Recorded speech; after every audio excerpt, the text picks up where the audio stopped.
বিদেশে পালিয়ে থেকে রাজনীতি হয় না, নেতৃত্ব সংকটে বিএনপিকে ভোট দেবে না মানুষ। স্কটল্যান্ডে প্রবাসীদের সংবর্ধনায় প্রধানমন্ত্রী। চুরি করে এই অর্থ না বানাতো তাহলে নিশ্চয়ই লন্ডনে এত শান শকতে থাকতে পারতো না। দেশে চলে আসুক যদি সাহস থাকে, আর রাজনীতি করতে হলে সাহস দেখাতে হবে। উন্নয়ন মেনে নিতে না পারায় সরকারের বিরোধিতা। দেখছিলেন প্রধান শিরোনাম। দুপুরের সময় সঙ্গে আছি আমি আফরোজা মৌটুসী। এবার অন্যান্য শীর্ষ সংবাদ। আওয়ামী লীগ প্রতারণা করে ক্ষমতা দখলে রেখেছে, ঠাকুরগাঁওয়ে মির্জা ফখরুল। রাজনীতির মাঠে পরাজিত হয়ে সাম্প্রদায়িক হামলার মতো কূটকৌশল বিএনপির, বললেন ওবায়দুল কাদের। কেন্দ্রের সময় মতো পৌঁছায়নি ভ্যাকসিন, স্কুল শিক্ষার্থীদের টিকাদানের দ্বিতীয় দিনেই অব্যবস্থাপনার অভিযোগ। শিক্ষা প্রতিষ্ঠান স্বাভাবিক রূপে ফেরার প্রত্যাশা। রাজধানীর প্রতিটি রাস্তার মোড়ে যেন মোটরসাইকেল স্ট্যান্ড, বাড়াচ্ছে যানজট। পথ চলতে বিড়ম্বনায় পথচারী, মোটর বাইক ভাড়ায় চালালে জেল, হুঁশিয়ারি বিআরটিএর। এবং আবুধাবিতে সুপার 12-এ দক্ষিণ আফ্রিকার মুখোমুখি হবে বাংলাদেশ। কম ভুল করতে চান টাইগাররা। সাকিবের পরিবর্তে বিশ্বকাপে অভিষেক হতে যাচ্ছে শামীম পাটোয়ারির।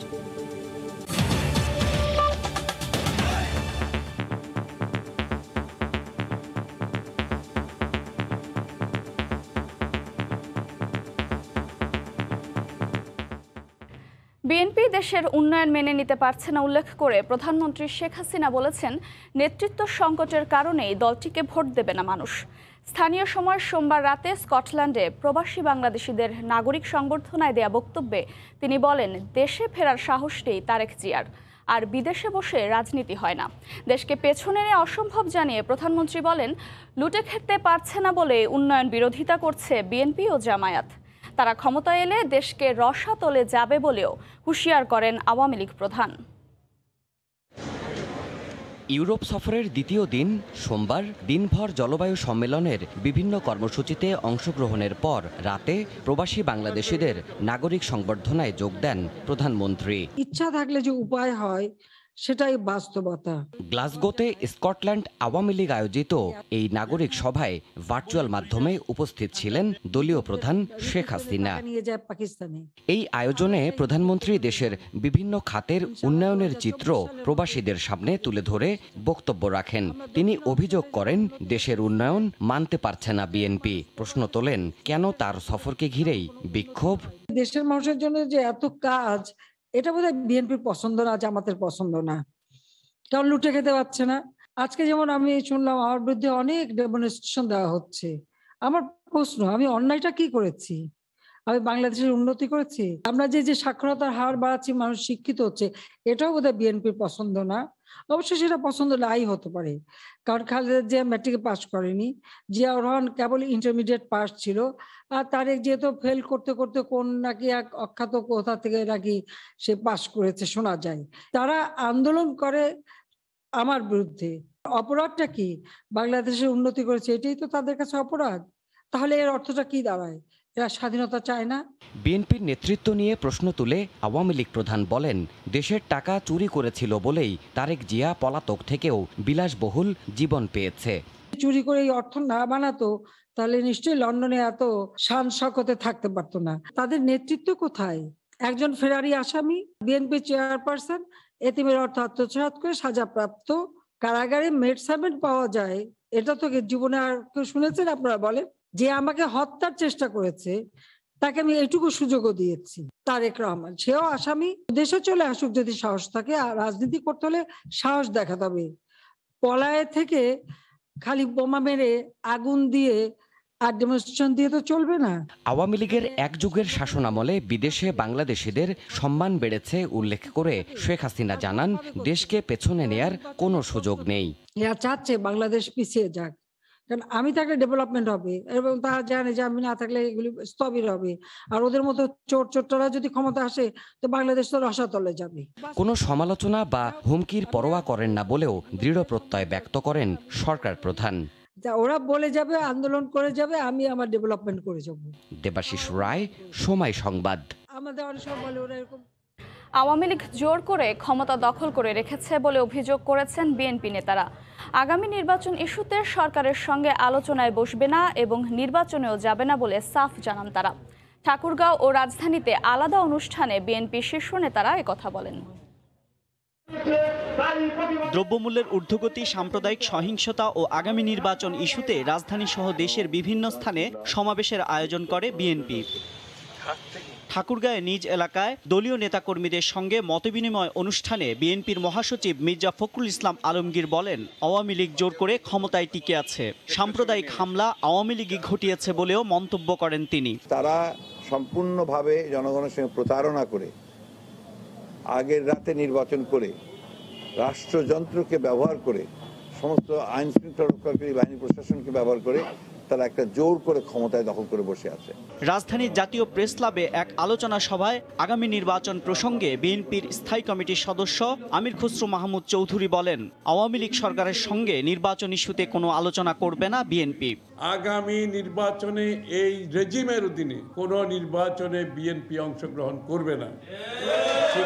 শুধু তাই নয় কোনো আলোচনায়ও বিএনপি যাবে না।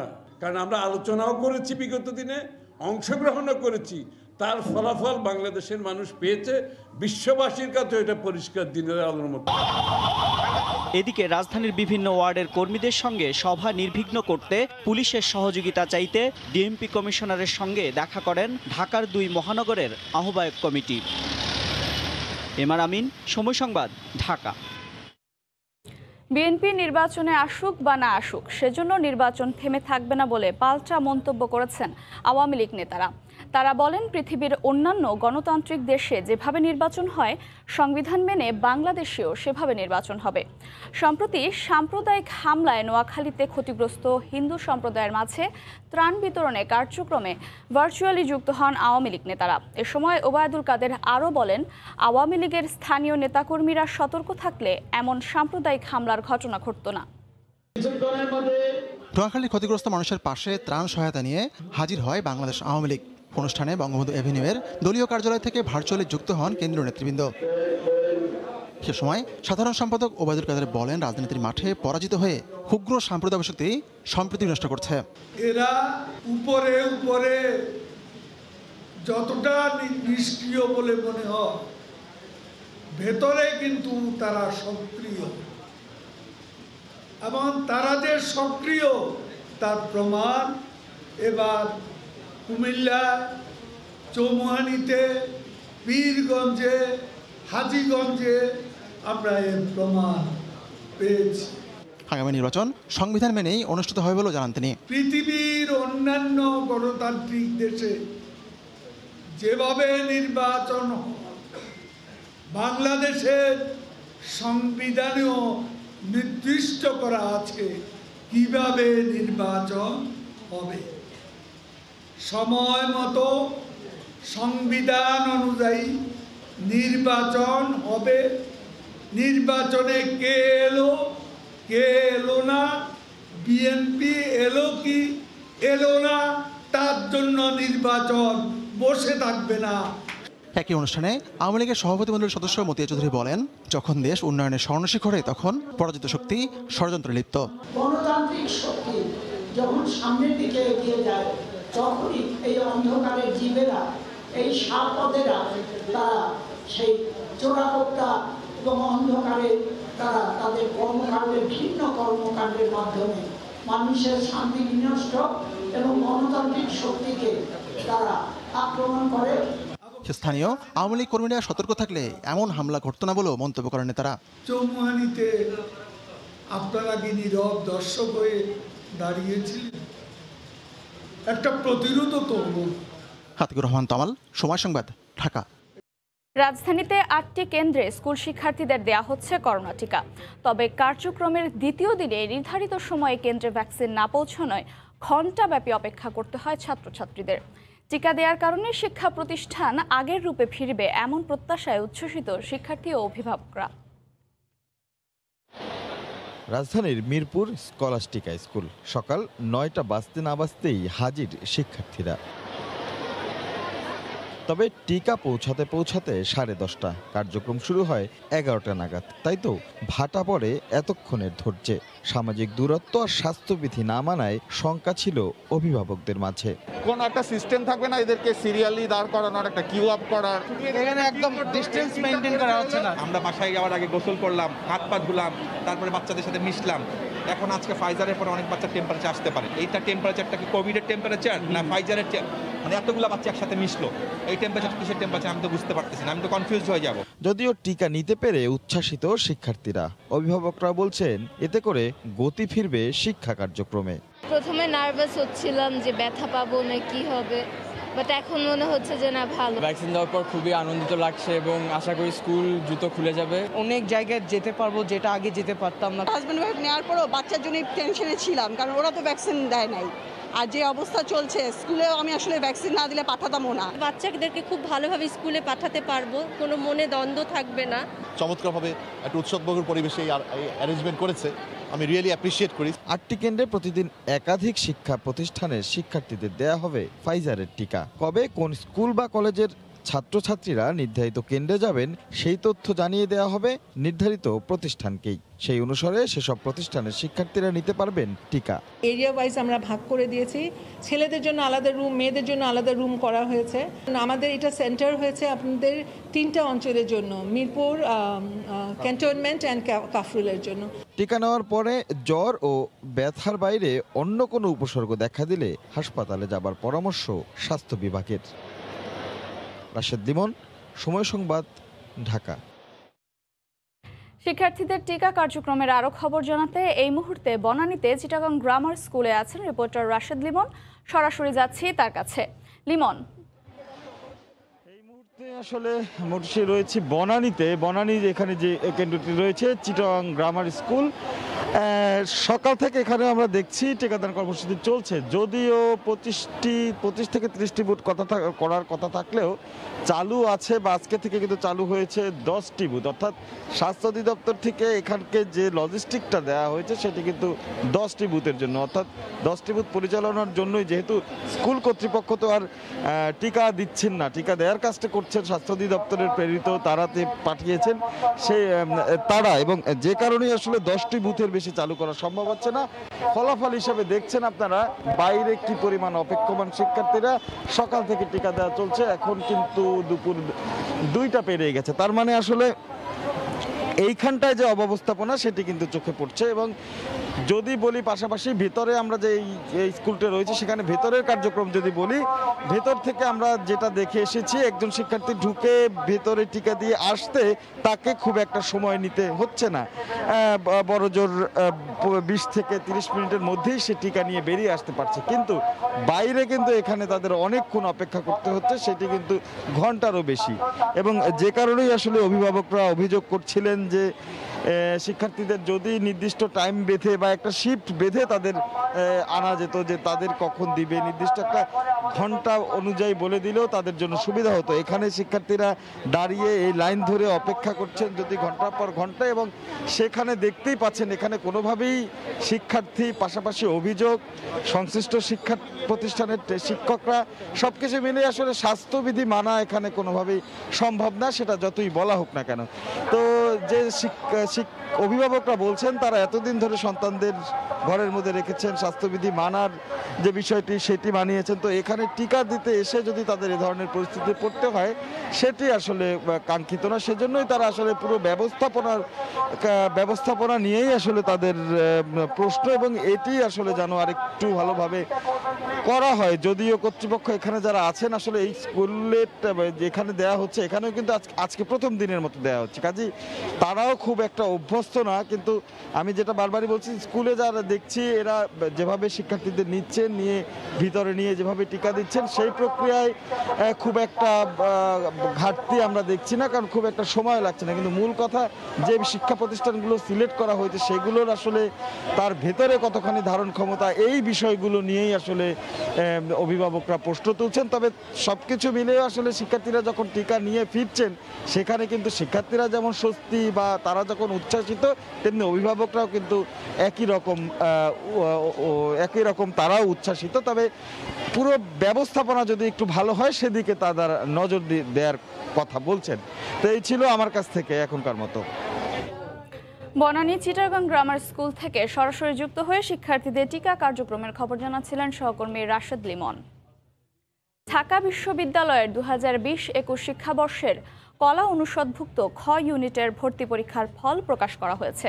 দুপুরে প্রশাসনিক ভবনের আব্দুল মতিন চৌধুরী ভার্চুয়াল ক্লাসরুমে ফল ঘোষণা করেন উপাচার্য অধ্যাপক ডক্টর মোহাম্মদ আক্তারুজ্জামান। পরীক্ষায় অংশগ্রহণকারী 41,524 জন শিক্ষার্থীর মধ্যে পাশ করেছেন 7,012 জন। পাশের হার 16.89%।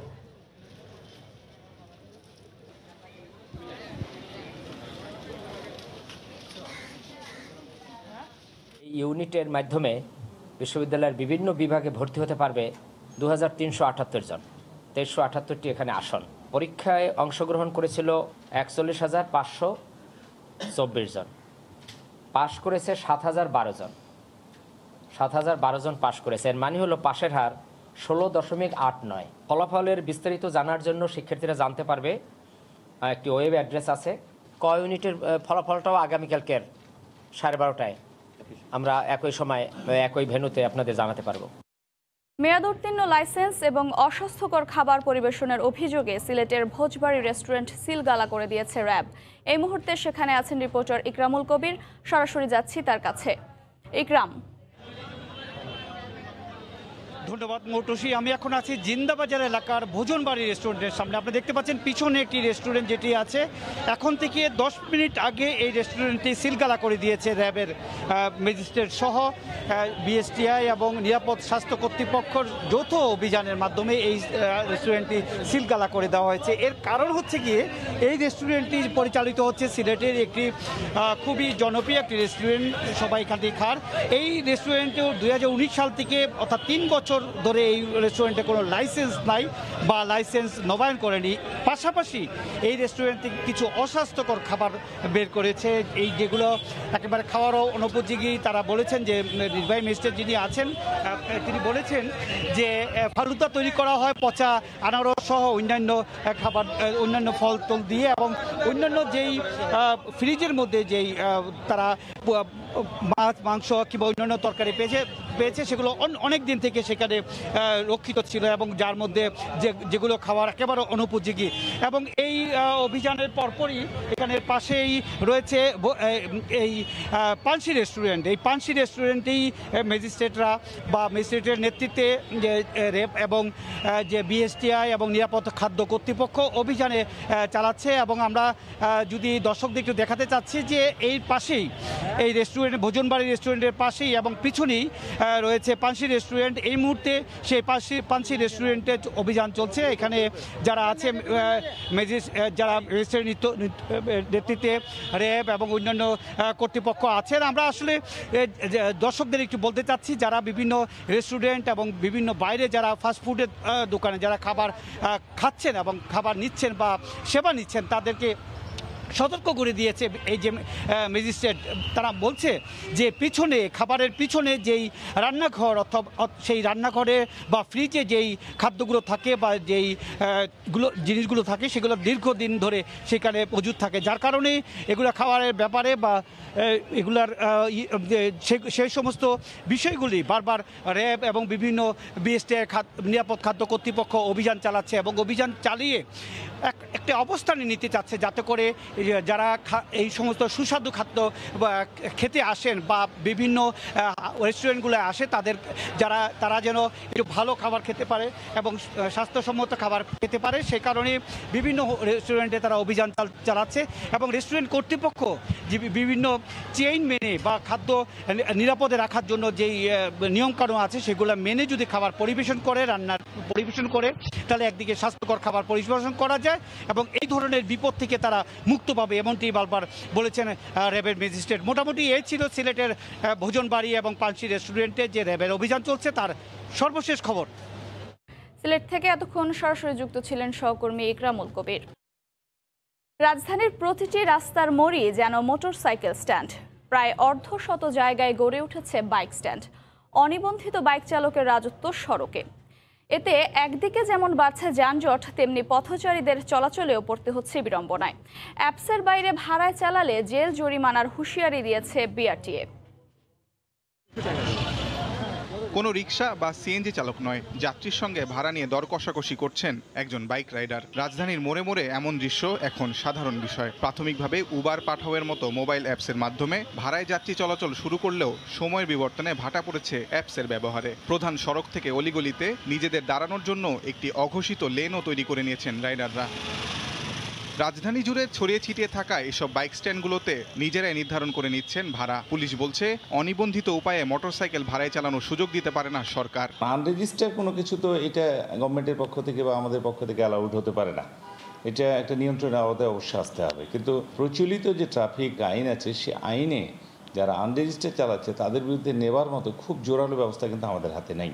এদিকে বিআরটিএ বলছে, উদ্দেশ্য থেকে সরে গিয়ে সম্পূর্ণ ব্যবসায়িক হয়ে যাওয়ায় এসব রাইডাররা এখন গলার কাটা হয়ে দাঁড়িয়েছে। আমি বাসা থেকে অফিসে আসবো, আমি একা একা আসবো, এই সময় কাউকে রাইড শেয়ারিং করে নিয়ে আসলে পারে হয়তো আমার মোটরসাইকেলের খরচও কিছু উঠে যাবে। বিভিন্ন জায়গায় দাঁড়িয়ে থেকে তারা যানজটের সৃষ্টি করছে। সড়ক পরিবহন আইনের আওতায় তাদেরকে জেল জরিমানাও আছে, সেইভাবে আমরা ব্যবস্থা নেবে। তবে যানজটের পেছনে তারা দায়ী নন বলে দাবি বাইক চালকদের। রাস্তার সাইডে যদি কোনো স্থানে খালি জায়গা পাই, ওই জায়গায় আমরা সাইড করে দাঁড়াই। মানুষ অভাব অভিযোগের মধ্যে আছে। এই মুহূর্তে সরকার যদি এ ধরনের চাপ দেয়, তাহলে মানুষ তো আমরা পথে বসে যাব। এমন পরিস্থিতিতে সরকারকে মানবিক দৃষ্টিতে দেখার দাবি জানিয়েছেন রাইডাররা। একদিকে জীবিকার তাগিদ, অন্যদিকে যানজটের তীব্রতা। এই উভয় সংকটের মধ্যে একটি জিনিসই স্পষ্ট হয়ে ওঠে, কতটা অপরিকল্পিতভাবে বেড়ে উঠছে নগরী। আর কতদিন এই অপরিকল্পনার মধ্য দিয়ে যেতে হবে তাও জানা নেই নগরবাসীর। তাজওয়ার মাহমিদ, সময় সংবাদ, ঢাকা। দক্ষিণ আফ্রিকার বিপক্ষে আজ বিকেলে আবুধাবিতে মুখোমুখি হচ্ছে বাংলাদেশ। ম্যাচের আগে সবশেষ খবর জানাতে রিপোর্টার নিয়ন মোহাইমিনকে সঙ্গে নিয়ে আবুধাবি থেকে সরাসরি যুক্ত হচ্ছেন সহকর্মী সাজিদ মুস্তাহিদ। সাজিদ, মৌটুসার কিছুক্ষণ পর বাংলাদেশ দক্ষিণ আফ্রিকার ম্যাচ, সুপার 12 এটা বাংলাদেশের চতুর্থ ম্যাচ। আমরা জানি আগের 3 ম্যাচে বাংলাদেশ হেরে বিশ্বকাপ থেকে বিদায় অনেকটা আসলে নিশ্চিত হয়ে গেছে। আজকের ম্যাচটি নিয়ে একটু বলতে চাই। বাংলাদেশ আমরা জানি বেশ কিছু পরিবর্তন আসবে, অন্তত একটা পরিবর্তন তো অবশ্যই আসছে, সেটা বাংলাদেশের সাকিব আল হাসান এই ম্যাচে খেলতে পারছেন না, তার পরিবর্তে শামীম পাটোয়ারি খেলবেন। আর একটু বলতে চাইবো দক্ষিণ আফ্রিকা দল নিয়ে। আমরা জানি দক্ষিণ আফ্রিকা স্কোয়াড কিন্তু তারা হার দিয়ে এবারের বিশ্বকাপ শুরু করেছিল, বাট এরপর ব্যাক টু ব্যাক দুটো জয়, তারা কিন্তু এখন সেমিফাইনালের রেসে ভালো মতোই টিকে আছে। এবং আজকের ম্যাচটিতে যদি তারা জয় পায়, তাদের কিন্তু সেমিতে খেলার যে সম্ভাবনা সেটা আরও বেড়ে যাবে। তাদের দলটা কিন্তু ব্যাটিংয়ের চেয়ে তাদের বোলিংটা এবারের টুর্নামেন্টে বেশ ভালো করছে। তাদের দুজন স্পিনার কেশব মহারাজ এবং তাইব্রিজ শামসে দুজনই ভালো ফর্মে আছেন। একই সঙ্গে প্রিটোরিয়াস, কাগিসো রাবাদা এবং নরকিয়া, তাদের সমন্বয়ে যে পেস অ্যাটাক সেটাও কিন্তু যে কোনো প্রতিপক্ষকে আসলে কিছুটা হলেও ভোগাবে। বাংলাদেশের আসলে আজকে মূলত পরীক্ষাটা হবে তাদের বোলিং আক্রমণের বিপক্ষে। একই সঙ্গে ডেভিড মিলার, যিনি আসলে বাংলাদেশ এবং দক্ষিণ আফ্রিকার সবশেষ যে টি20 ম্যাচ খেলেছিল সেই ম্যাচে কিন্তু 36 বলে 101 রান করেছিলেন। আজকের ম্যাচেও তিনি কিন্তু একজন এক্স ফ্যাক্টর হয়ে থাকবেন এই ম্যাচে ডেফিনেটলি। বাংলাদেশের জন্য আজকের ম্যাচটা ইম্পর্টেন্ট, কারণ আমরা জানি বাংলাদেশ বিশ্বকাপ শুরু করেছিল র্যাঙ্কিংয়ের 6 নম্বরে থেকে, কিন্তু টানা 3 ম্যাচ এবং একই সঙ্গে স্কটল্যান্ডের কাছে হেরে তারা এখন নেমে গেছে র্যাঙ্কিংয়ের 9 নম্বরে। বাংলাদেশ যদি আগামী ওয়ার্ল্ড কাপের 2022 ওয়ার্ল্ড কাপের যদি সুপার 8 নিশ্চিত করতে চায়, বাংলাদেশকে 15 নভেম্বরের মধ্যে র্যাঙ্কিংয়ের 8 নম্বরে থাকতে হবে। আজকের ম্যাচটিতে যদি বাংলাদেশ একটা বড় ব্যবধানে বা ভালো ব্যবধানে জিততে পারে, সেক্ষেত্রে র্যাঙ্কিংয়ের 8 নম্বরে চলে যাওয়াটা কিন্তু অনেকটাই পসিবল হবে। সেক্ষেত্রে 2022 অস্ট্রেলিয়া টি20 বিশ্বকাপে বাংলাদেশকে প্রথম রাউন্ড, যেটা এবার ওমানে হয়েছে, এই প্রথম রাউন্ডটা না খেলে বাংলাদেশ সরাসরি সুপার 8-এ খেলতে পারবে। এটাও কিন্তু বাংলাদেশের একটা আসলে বড় চ্যালেঞ্জ, কারণ আমরা জানি এবার প্রথম রাউন্ড খেলতে গিয়ে কিন্তু বাংলাদেশ কিছুটা হলো বিপাকে পড়েছিল। অ্যাসোসিয়েট মেম্বারগুলো কিন্তু অনেক নিজেদের মধ্যে ম্যাচ খেলছে, টি20 ম্যাচ খেলছে, এবং তারই ফলশ্রুতিতে আমরা দেখেছি স্কটল্যান্ড বাংলাদেশকে প্রথম ম্যাচে হারিয়ে দিয়েছিল এবং সুপার 12-এর পথটা কিন্তু বাংলাদেশের জন্য বেশ কঠিন হয়ে গিয়েছিল। তো বাংলাদেশের আসলে আজকে লক্ষ্য থাকবে যে কোনো একটা ব্যবধানের জয়, কারণ এখানে আসার পর বাংলাদেশ সুপার 12-এ দুটো ম্যাচ জয়ের খুব কাছাকাছি গিয়েও কিন্তু জিততে পারেনি শেষ পর্যন্ত। বাংলাদেশ আজকে আরও একটি চেঞ্জ আসতে পারে, তবে কিছুক্ষণ পর টস হবে, এরপর হয়তো আমরা জানতে পারবো যে কোন একাদশ নিয়ে বাংলাদেশ মাঠে নামছে। আবুধাবি থেকে আমার কাছে এই ছিল সবশেষ খবর। দক্ষিণ আফ্রিকার বিপক্ষে আজ বিকেলে মুখোমুখি হচ্ছে বাংলাদেশ। আবুধাবি থেকে সরাসরি যুক্ত হয়ে সে খবর জানাচ্ছিলেন সহকর্মী সাজিদ মুস্তাহিদ। দেশের 10টি পৌরসভা ও 4টি ইউনিয়ন পরিষদে নির্বাচনের ভোট গ্রহণ চলছে। নির্বাচন কেন্দ্র করে বগুড়ায় প্রার্থীর সমর্থকদের সঙ্গে পুলিশের ধাওয়া পাল্টা ধাওয়া হয়েছে। এছাড়া বিভিন্ন স্থানে কয়েকটি কেন্দ্রে অনিয়মের অভিযোগে 4 জনকে আটক করেছে পুলিশ। এদিকে সিরাজগঞ্জ 6 সংসদীয় আসনের উপনির্বাচনেরও ভোট গ্রহণ চলছে। বগুড়ার সোনাতলা পৌর নির্বাচনে কানুপুর প্রাথমিক বিদ্যালয় কেন্দ্রে প্রার্থীর এজেন্টকে বের করে দিয়ে জোরপূর্বক ভোট নেওয়ার অভিযোগ উঠেছে। পরে আইনশৃঙ্খলা বাহিনীর হস্তক্ষেপে পরিস্থিতি নিয়ন্ত্রণে আসে। এ সময় একজনকে আটক করে পুলিশ। প্রথমবারের মতো ইভিএমে ভোট প্রদান করছে ফেনীর ছাগলনাইয়া পৌরসভার বাসিন্দারা। ভোট শুরুর কিছুক্ষণের মধ্যেই ফেনীর ছাগলনাইয়া সরকারি পাইলট হাই স্কুল কেন্দ্রে প্রভাব বিস্তারের অভিযোগে এক এজেন্টকে আটক করে পুলিশ। একই কেন্দ্রে ভোট দেয়াকে কেন্দ্র করে 2 কাউন্সিলর প্রার্থীর মধ্যে হাতাহাতি হয়। এছাড়াও বিভিন্ন কেন্দ্র থেকে আরও 2 জনকে আটক করা হয়। সিরাজগঞ্জ 6 আসনের উপনির্বাচনে 160টি ভোট কেন্দ্রে প্রথমবারের মতো ইলেকট্রনিক ভোটিং মেশিনে ভোট দেন ভোটাররা। আসনটিতে নৌকা, জাতীয় পার্টি ও স্বতন্ত্র প্রার্থীর 1 জন করে প্রতিদ্বন্দ্বিতা করছেন। বাগেরহাটের রাজনগর ইউনিয়নে 9টি কেন্দ্রে এবং নড়াইলের লোহাগড়া পৌরসভায় 11টি কেন্দ্রে কঠোর নজরদারির মধ্যে অত্যন্ত সুষ্ঠু ও শান্তিপূর্ণ পরিবেশে নির্বাচন অনুষ্ঠিত হয়। প্রতিটি কেন্দ্রে ভোটার উপস্থিতি ছিল চোখে পড়ার মতো। এছাড়া ব্রাহ্মণবাড়িয়া, হিলি, নীলফামারী, নরসিংদী, কিশোরগঞ্জ সহ দেশের বিভিন্ন কেন্দ্রে ইভিএমে নির্বিঘ্নে ভোট গ্রহণ চলছে। কেন্দ্রে কেন্দ্রে বাড়ানো হয়েছে নিরাপত্তা। সাদিয়া আফরিন, সময় সংবাদ। প্রথম দেখাতে জাতিসংঘ কর্মকর্তাদের নজর কেড়েছে বহুল আলোচিত ভাষাজ্বর। রোহিঙ্গাদের জন্য বাংলাদেশ সরকারের গড়ে তোলা আবাসন ব্যবস্থার পাশাপাশি অন্যান্য সুযোগ সুবিধা দেখে তারা মুগ্ধ। বিশেষ করে শিক্ষা ও স্বাস্থ্যগত অবকাঠামোতে স্বস্তি ফিরেছে তাদের। এখন কিভাবে রোহিঙ্গাদের মানবিক সহায়তা নিশ্চিত করা যায় তারই পরিকল্পনা চলছে। শাখাউচিপুর ক্যামেরায় ভাষাঞ্চর ঘুরে কমলদের রিপোর্ট।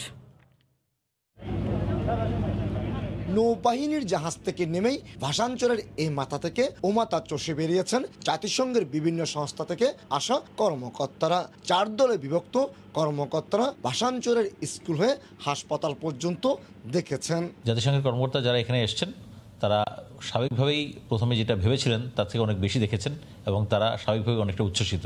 জাতিসংঘের প্রতিনিধি দলটি বেরিবাদে গিয়ে দেখেছেন জোয়ারের পানি এখানে প্রবেশ করে কিনা, পাশাপাশি বিদেশি এনজিওগুলোর থাকার সুবিধা আছে কিনা তাও নিশ্চিত করেছেন। খাদ্যের ব্যাপারে, তারপরে কর্মসংস্থানের ব্যাপারে, চিকিৎসার ব্যাপারে, এই বিষয়গুলোকে, শিক্ষার ব্যাপারে এই জিনিসগুলোকে তারা কোন প্রক্রিয়ায় এখানে রোহিঙ্গাদেরকে দিতে পারবেন এই জিনিসগুলোকে ওনারা এখানে আসলে বের করার চেষ্টা করছে। জাতিসংঘের সংস্থাগুলো নানা জটিলতায় প্রথমে না আসলো, এখন ভাষাঞ্চলমুখী হয় উচ্ছ্বসিত রোহিঙ্গারা। 3 ভাগ করে যদি 2 ভাগ যদি জাতিসংঘ দেয় আর 1 ভাগ বাংলাদেশে দিলে বাংলাদেশের মানে একা ফাতল হইব। তাহলে তারা আইতে তৈলে হাম খরচ বাড়িব, প্রত্যেকজন মানুষ শিক্ষিত যারা আছে তারা হাম খরচ পাইব, ইয়ার তো বেশি ভালো লাগে। গত 9 অক্টোবর বাংলাদেশ সরকারের সাথে এক চুক্তির মাধ্যমে ভাষাঞ্চলের রোহিঙ্গাদের মানবিক সহায়তা দিতে রাজি হয় জাতিসংঘ। এরই অংশ হিসেবে ইউএনএইচসিআর এবং ডব্লিউএফপির 21 জন কর্মকর্তা 4 দিনের সফরে ভাষাঞ্চলে অবস্থান করছেন। ভাষাঞ্চলে অবস্থানরত রোহিঙ্গারা মনে করছেন জাতিসংঘ পুরোদমে কাজ শুরু করলে টেকনাফ এবং উখিয়ার রোহিঙ্গারাও এই ভাষাঞ্চলে আসতে আগ্রহী হয়ে উঠবেন। আর চলতি বছরেই অন্তত 4 দফায় রোহিঙ্গাদের এই ভাষাঞ্চলে আনতে চায় বাংলাদেশ। নোয়াখালীর ভাষাঞ্চল থেকে কমল দে, সময় সংবাদ। ঢাকা পশ্চিমাঞ্চলের মুক্তিযোদ্ধাদের মিলন মেলা কর্মসূচি আয়োজনের লক্ষ্যে মতবিনিময় সভা অনুষ্ঠিত হয়েছে। দুপুরে রাজধানীর একটি হোটেলে এই সভা হয়। এতে উপস্থিত ছিলেন স্বরাষ্ট্রমন্ত্রী আসাদুজ্জামান খান কামাল, বস্ত্র ও পাটমন্ত্রী গোলাম দস্তগীর গাজী, মোফাজ্জল হোসেন চৌধুরী মায়া, ঢাকা 2 আসনের সংসদ সদস্য অ্যাডভোকেট কামরুল ইসলাম, আগা খান মিন্টু সহ বেশ কয়েকজন বীর মুক্তিযোদ্ধা। এই মতবিনিময় সভায় সভাপতিত্ব করেন সংসদ সদস্য বেনজির আহমেদ। এ সময় স্বরাষ্ট্রমন্ত্রী বলেন, ঢাকা থেকে যারা সরাসরি মহান মুক্তিযুদ্ধে অংশ নিয়েছেন তাদের একত্রিত করার উদ্যোগ নেওয়া হয়েছে, যা বীর মুক্তিযোদ্ধাদের মেলবন্ধন তৈরিতে একটি মাইলফলক হবে। মানিকগঞ্জের পাটুরিয়ায় 5 নম্বর ঘাটে উল্টে যাওয়া ফেরি আমানত শাহ উদ্ধারে প্রাথমিক কাজ শুরু করেছে জেনুইন কোম্পানি। সঙ্গে আছে বিআইডব্লিউটিএ ও বিআইডব্লিউটিসি। ফেরিটি উদ্ধারে 7 দিনের মতো সময় লাগবে বলে জানিয়েছেন সংশ্লিষ্টরা। মোহাম্মদ ইউসুফ আলীর তথ্য ও রমজান আলীর ছবি নিয়ে রিপোর্ট। পাটুরিয়া ঘাটে উল্টে যাওয়া ফেরি আমানত শাহ উদ্ধারে প্রাথমিক কাজ শুরু করেছে জেনুইন কোম্পানি। তবে মূল কাজ শুরু হবে বুধবার। ফেরিটির ভেতরে বালু আটকে থাকায় ইঞ্জিন সহ বিভিন্ন যন্ত্রাংশ নষ্ট হচ্ছে বলে জানায় উদ্ধারকারীরা। মূল উদ্ধার অভিযানে অংশ নেবে 6টি বার্জ ক্রেন, 2টি ট্রাক বোট আর 50 জন ডুবুরি। এখানে নরম মাটি আছে কিছু, তাই এটা আমাদের ড্রেজিং করতে হবে। 60 থেকে 5টা ফেরি লাগবে, 2 থেকে 3টা আপনার ট্রাক লাগবে, 40 থেকে 50 জন লোক আমার ডুবুরি এবং আদার লেবার্স সম্পূর্ণ কাজের লোক থাকবে। বিআইডব্লিউটিএ জানায় উদ্ধার কাজ হবে ভেক্টর পদ্ধতিতে। উদ্ধারের পর ফেরিটির ইঞ্জিন মেরামতের আশা বিআইডব্লিউটিসির। ভেক্টর পদ্ধতিতে উদ্ধার করা হবে, উত্তোলন করা হবে। প্রাইভেট যার অভিজ্ঞ কোম্পানি একটা সঙ্গে আমরা সংযুক্ত হয়ে উদ্ধার কাজে অংশগ্রহণ করেছি। আগামী 1 সপ্তাহে উদ্ধার কাজ শেষ করার আশা কর্তৃপক্ষের। এখন তো কাইথু রয়েছে, এটাকে জাস্ট পজিশন আইনে সোজা করে দেব, মানে রিপ্লটিং করে দেব। এরপর আমরা যদি এটাকে আপনার রিং তালি লাগুক, সিমেন্ট প্লাস্টারিং করা হোক বা যেভাবে হোক, আমরা এটাকে বাসিয়ে দেওয়ার চেষ্টা করব। 27 অক্টোবর পাটুরিয়ার 5 নম্বর ঘাটে উল্টে গিয়ে অর্ধেকের মতো ডুবে যায় ফেরি আমানত শাহ। পরে উদ্ধার করা হয় ফেরিতে থাকা 7টি কাভার্ড ভ্যান, 7টি ট্রাক ও 5টি মোটরসাইকেল। তবে 7 দিনেও জাহাজ রুস্তম ও হামজা উদ্ধার করতে পারেনি রোরো ফেরিটি। সময় সংবাদ, মানিকগঞ্জ। করোনার ভয়াবহ পরিস্থিতি এবং জলবায়ু পরিবর্তনের মাঝে সরকারের পরিকল্পিত ব্যবস্থাপনার কারণে দেশে চায়ের উৎপাদন লক্ষ্যমাত্রা এবারও ছাড়িয়ে যাবে। সংশ্লিষ্টরা বলছেন, প্রধানমন্ত্রীর নির্দেশনার পাশাপাশি পরিচর্যার মাধ্যমে নতুন নতুন এলাকা চা বাগানের আওতায় আনায় এই শিল্প সুফল পেতে যাচ্ছে। ইকরামুল কবিরের রিপোর্ট, ছবি তুলেছেন দিগেন সিংহ। একদিকে করোনা, অন্যদিকে জলবায়ু পরিবর্তন, এই দুয়ে মিলে প্রাকৃতিকভাবে গড়ে ওঠা শিল্পগুলোর মাথা নুয়ে পড়ার কথা। কিন্তু 167টি চা বাগান নিয়ে গড়ে ওঠা দেশের অন্যতম বৃহৎ এই শিল্প গেল বছরগুলোর মতো চলতি মৌসুমেও মাথা উঁচু করে দাঁড়িয়েছে। জানুয়ারি থেকে সেপ্টেম্বর পর্যন্ত 9 মাসে চা উৎপাদন হয়েছে 6,48,00,000 কেজি।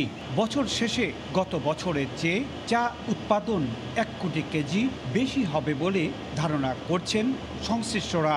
বাগানগুলো চালু থাকার কারণে চার শিল্পটা এবার চার ফলনও একটু ভালো হয়েছে। সেই সাথে শ্রমিকরা শতভাবে কাজ করেছেন এবং আমি একটা দেখছি যে ইদানিং চা বাগানেও আবার ওই আপনার ভ্যাকসিনের ব্যবস্থাটা করছে। বাংলাদেশ চা বোর্ডের তথ্য অনুযায়ী চলতি 2021 সালে চা উৎপাদনের লক্ষ্যমাত্রা নির্ধারণ হয়েছে 7,78,00,000 কেজি। 9 মাসে 84 ভাগ চা উৎপাদন হয়েছে। জলবায়ু পরিবর্তনের ফলে যে ইফেক্টটা গার্ডেনে মানে পড়ার কথা, ওই আমাদের নতুন আবাদি হওয়াতে ওই চারাগুলো কাভারেজ দেওয়া যাচ্ছে। 2019 সালে দেশে চা উৎপাদন হয়েছিল 9,61,00,000 কেজি। গত বছর উৎপাদন হয় 8,64,00,000 কেজি। বৈশ্বিক জলবায়ু পরিবর্তনের ফলে সমগ্র বিশ্ববাসী যখন চিন্তিত, তখন সম্পূর্ণ প্রকৃতি নির্ভর বাংলাদেশের চা শিল্পে ব্যাপক উন্নতি সাধিত হয়েছে। তা একমাত্র সম্ভব হয়েছে সরকারের পৃষ্ঠপোষকতায়, মালিক, কর্মকর্তা, কর্মচারী এবং শ্রমিকদের ঐকান্তিক প্রচেষ্টায়। এমনটি বলছেন সংশ্লিষ্টরা। সিলেটের লাকাতুরা চা বাগান থেকে ইকরামুল কবির, সময় সংবাদ। শেরপুর সীমান্তে ভারতীয় বন্য হাতির তাণ্ডবে অতিষ্ঠ এলাকাবাসী। হাতির দল সীমান্তের ওপার থেকে লোকালয়ে এসে নষ্ট করছে কৃষকের ক্ষেতের ধান, সবজি বাগান। বন্য হাতির আতঙ্কে ঘুম হারাম সীমান্ত এলাকার বাসিন্দাদের। যদিও বন বিভাগ বলছে জোরদার করা হয়েছে মনিটরিং ব্যবস্থা। শহীদুল ইসলাম হীরার তথ্য ও বাবু চক্রবর্তীর ছবি নিয়ে রিপোর্ট। দেখে মনে হতে পারে গহীন কোনো অরণ্যে হাতিদের এমন স্বাচ্ছন্দ্য বিচরণ, কিন্তু না, এটি শেরপুরের শ্রীবর্দী, ঝিনাইগাদী ও নালিতাবাড়ী উপজেলার সীমান্ত ঘেঁষা একটি আঞ্চলিক সড়ক। দিনে দুপুরে মানুষ চলাচলের রাস্তা দখল করে রাখছে অর্ধশতাধিক হাতির একটি দল। এই 3 উপজেলার 25 কিলোমিটার পাহাড়ি অঞ্চলে এখন নিয়মিত বিচরণ করছে এই বন্য হাতির দল। হাতি আমাদের ধানের খেতে নামে মানে ধান খেয়ে ফেলছে। রাত্রের বেলা কম মারে, কিন্তু দিনের বেলা যখন দেখতে যায় তখন মানুষকে আঘাত করে। সীমান্তের এই পাহাড়ি এলাকায় 30 বছর ধরেই চলছে হাতি ও মানুষের এই যুদ্ধ। অস্তিত্ব সংকটে থাকা এই প্রাণীকে বিরক্ত না করে রক্ষা করা গেলে বিশাল বনভূমি প্রাকৃতিকভাবেই রক্ষা পাবে হবে বলে মনে করেন পরিবেশবিদরা। হাতি কিন্তু বাইরে এসে জনবসতিতে এসে হামলা করছে না। হাতির আবাসস্থল যদি রক্ষা করা যায়, হাতি আমাদের এই বনভূমিকে রক্ষা করবে। হাতির আবাসস্থল দখল করে মানুষের বিচরণের ফলে এই দ্বন্দ্বের সৃষ্টি হয়েছে, এমনটাই ধারণা বিশেষজ্ঞদের। বন থাকুক বা না থাকুক, এই জায়গাগুলো সম্পূর্ণরূপেই মানুষের যে কার্যক্রম, মানুষের বসতি, মানুষের চাষাবাদ, এই কার্যক্রম থেকে দূরে রাখতে হবে। বন বিভাগের তথ্য মতে 2014 সাল থেকে এখন পর্যন্ত বন্য হাতির আক্রমণে মানুষ মারা গেছে 23 জন। সময় সংবাদ, শেরপুর। দুপুরের সময় শীর্ষ সংবাদ জানিয়ে দিচ্ছি আরেকবার। বিদেশে পালিয়ে থেকে রাজনীতি হয় না, নেতৃত্ব সংকটে বিএনপিকে ভোট দেবে না মানুষ। প্রবাসীদের সংবর্ধনায় প্রধানমন্ত্রী। উন্নয়ন মেনে নিতে না পারায় সরকারের বিরোধিতা। টিকা নিতে স্কুল শিক্ষার্থীদের উপচে পড়া ভিড়, কেন্দ্রে সময় মতো ভ্যাকসিন না পৌঁছানোয় ভোগান্তি। সবাই টিকা নিলে শিক্ষা প্রতিষ্ঠান ফিরবে স্বাভাবিক রূপে, প্রত্যাশা সবার। এবং আবুধাবিতে সুপার 12-এ দক্ষিণ আফ্রিকার মুখোমুখি হবে বাংলাদেশ। কম ভুল করতে চান টাইগাররা, সাকিবের পরিবর্তে বিশ্বকাপে অভিষেক হতে যাচ্ছে শামীম পাটোয়ারির। এই ছিল দুপুরের সময়, সঙ্গে থাকুন সময়ের।